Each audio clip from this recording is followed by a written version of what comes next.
Welcome. Thank you for tuning into the Leadership Sovereignty Podcast. I'm your host, Ralph Owens, along with Terry Baylor. In today's episode, we'll answer questions such as, what is the dreaded drama triangle? Why do we sometimes think like a victim? What does it mean to think like a victim? And why there's power in choosing the way you look at yourself. Enjoy the show. All right, we are live. Hello, world. You got something on store today. That's all I'm going to say. Something it's in the hopper. What do you say? The biscuit is in the basket.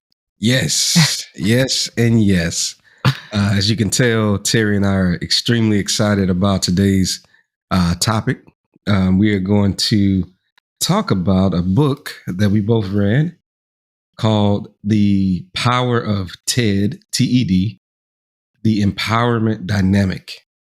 Again, the title of the book is The Power of TED, The Empowerment Dynamic. It's written by an author named David Emerald. It's a small book.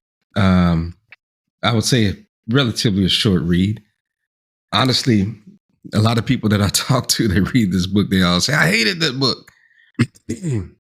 But when they get to the content, the meat of what is being taught in the book, it changes your life, right? I remember the first time I read this book, Terry, I could not see the world differently anymore.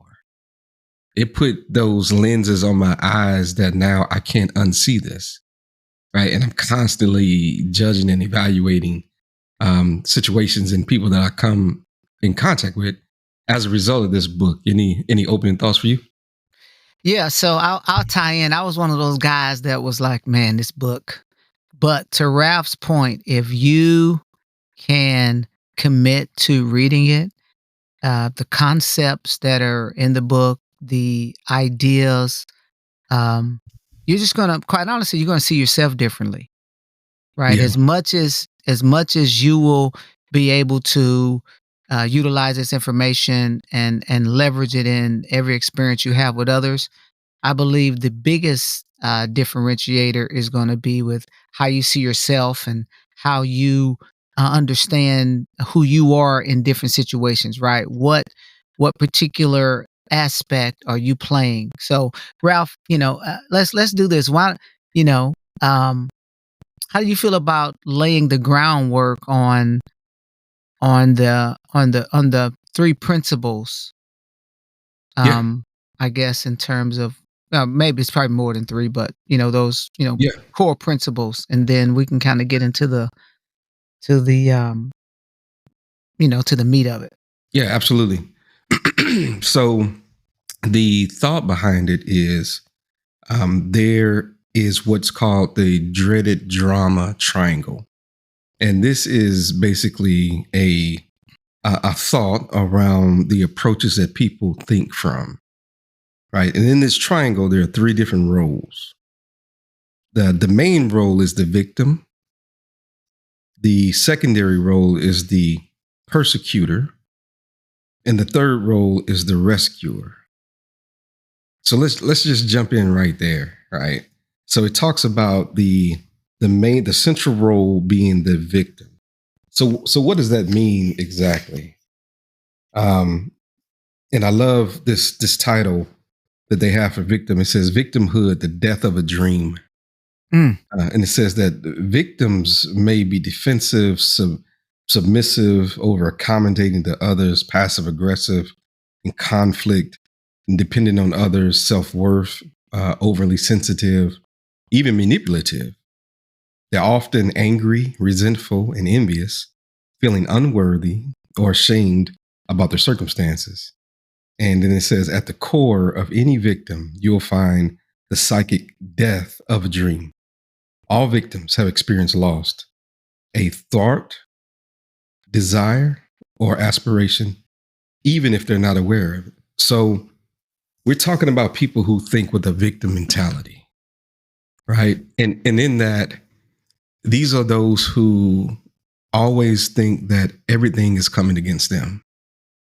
That's their complete conversation. Every time you talk to them, it's like, oh, this person's doing this to me. Oh, the weather's bad. Oh, the stock's down. Oh, the government's doing this. And the main thing that I derived of this book about being a victim is when you choose to have a victim mentality, you basically make it impossible for you to change your situation because you're blaming somebody else for the outcome. I mean, Terry, what were your thoughts on that piece? So, it's funny, right? I definitely, I'm going to take it to just a slightly different situation, right? So I'll give an analogy, right? I'm always going to have a sports analogy. And so I'll use softball. And if you're going up to bat and let's say the winning run is on second base and you want to get this hit, right? If you go up to the bat thinking don't strike out, 9 times out of 10, you're going to strike out, right? You go up to the free throw line and you got 2 free throws. The first one ties the game and the second one wins the game. If you say don't miss this free throw, don't miss this free throw, more than likely you're going to miss the free throw. Why is that? Because you're directing your energy Mm-hmm. to that which is not successful, right? You are driving your thought and your energy and your mind to the negative versus to the positive, right? And I've seen it time and time again. I've asked my kids or asked other players, "Hey, what were you thinking at bat?" I was thinking, "Don't do this."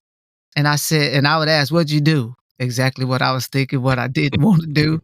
Right. So, again, that is another aspect of being a victim, right? Mm-hmm. Mm-hmm. The outcome, and I've also heard it put this way. Um, you know, even before you've began an task or new endeavor, the first thing you are doing is assigning difficulty to it, Mm. right? So in assigning difficulty to it, now it becomes a self-defining, right? You've Mm. already self-defined the outcome. Mm. That's good.